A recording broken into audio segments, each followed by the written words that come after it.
you can kind of think of yourself as a product. And I think Nabil did a really good job of kind of highlighting that right off the bat to say, hey, let's actually make sure that you understand your narrative and your story. I was able to combine kind of both worlds into one package and make that a lot more impactful during my interviews, and ultimately ended up landing a director role, so pretty happy with the results there. Hear a little bit about like what initially drew you to a partnership with Nehru. Saw one of those posts. The post was tied to a coworker that I knew, but it was basically about a narrative building workshop that Nabil was hosting. I ended up joining that, loving the content, it was fantastic. And then at the end, there was the opportunity to continue to work with Nabil. Based off of how that workshop went, I was more than excited. Then reached out to him. We ended up working out. That's where I'm at today.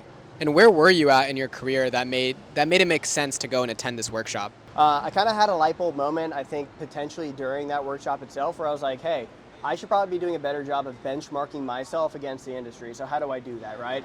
And I saw Nabil, I saw Nehru as an opportunity to enable that. So I would say that it was a little bit more just circumstantial, but realistically it was to understand how I actually compete against the market at large that drew me to it in the first place. And how do you think having like an outside perspective with a mentor contributed to giving you that perspective? I think it was immensely helpful, and I think why is because, oddly enough, right, I think I was focused on the products I was building, but there's kind of also the same sort of methodology and format for yourself. You can kind of think of yourself as a product, and I think Nabil did a really good job of kind of highlighting that right off the bat to say, hey, let's actually make sure that you understand your narrative and your story. By doing so, I was able to kind of lean in and say, hey, I have a little bit more skills, build up the confidence, translate that into interviews, and then also complement that with the skill sets that we were building along the way. How did you specifically level up during this program? We're going to touch on AI, right? And I think that there's a lot of value to that. I think that there's a level of depth that's required to actually translate that to meaningful results. And I think that the program has enabled me to do that. I think that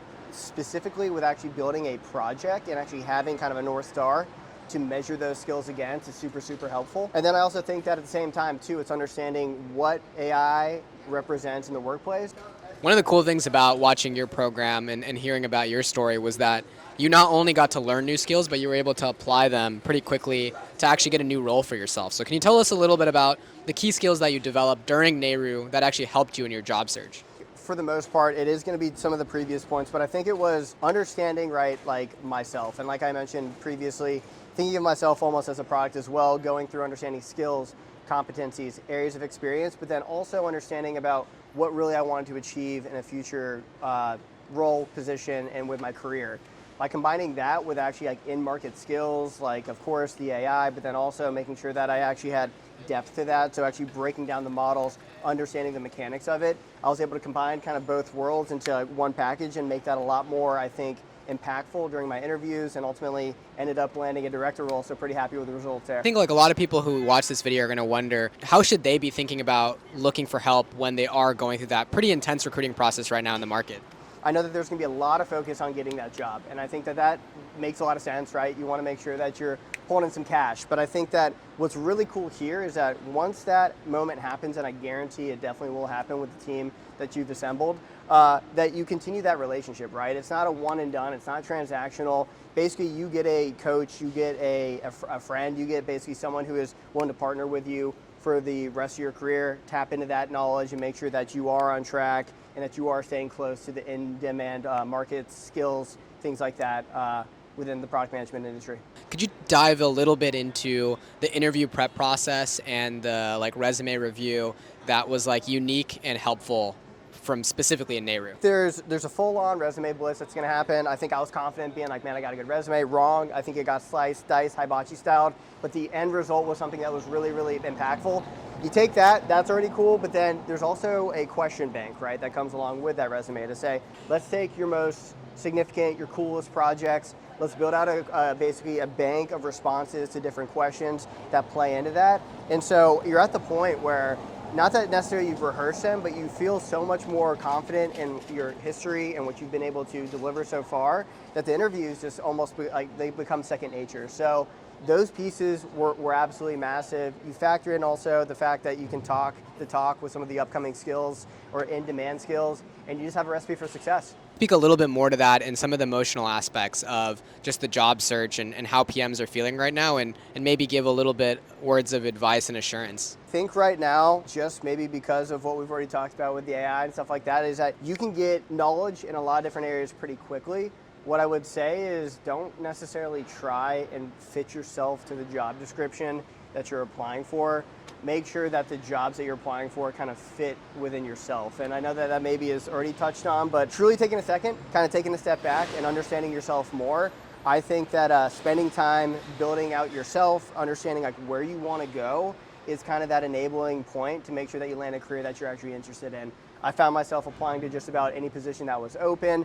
That was not the correct approach. I think being careful, meticulous, and kind of proactive with where I was actually applying to was the ticket to make sure that I got that role. What are some skills that you think are so high demand that PMs should be focused on in acquiring, even though, of course, it would require getting a new skill set and moving beyond what they're already familiar with? So I actually think that with this, it's maybe something that's already in front of a lot of the PMs, right? So I think that there's a lot of buzz around like a lot of the cool upcoming skills, AI being the biggest one there, but I think actually taking maybe a counter logic approach here and saying, okay, well, what are the offline skills that I can lean into, right? Because I think kind of getting to a point where we as product managers have a suite of tools, and also want to plug that making sure you know which tool fits the job is very important, but that enables more time. And what that time for me specifically has been is spending time building relationships, understanding the customer, understanding the user. And I think that that's been a huge leverage point for the career and already making an impact in my job, to this day. You got this new role, Yep. You're stepping into a pretty awesome leadership position. How do you see yourself applying the new insights and skills from Nehru in your new role? I would say first impressions matter, right? And I think Nehru does an awesome job of making sure that you feel truly ready going into the job. Now, of course, you're going to have your perception and then you're going to actually have the reality. There will be some variance there, but I would say that the first 2 weeks have already been very, very impactful in terms of showing proactiveness, whether it's prototypes based off the conversations I had in the interviews, whether it's putting together a 30, 60, 90-day plan, right, alongside Nabil and being able to walk my manager through that to already show kind of how I'm thinking about my space and my area. And then also at the same time too, it's just, I think because of the due diligence that was done with understanding the self, a lot more confident. And let's be honest, confidence does speak volume. So being able to come in, know your stuff, be able to execute on your stuff and show off some flashy new skills, I think turns a lot of heads. Any last words to folks listening in right now?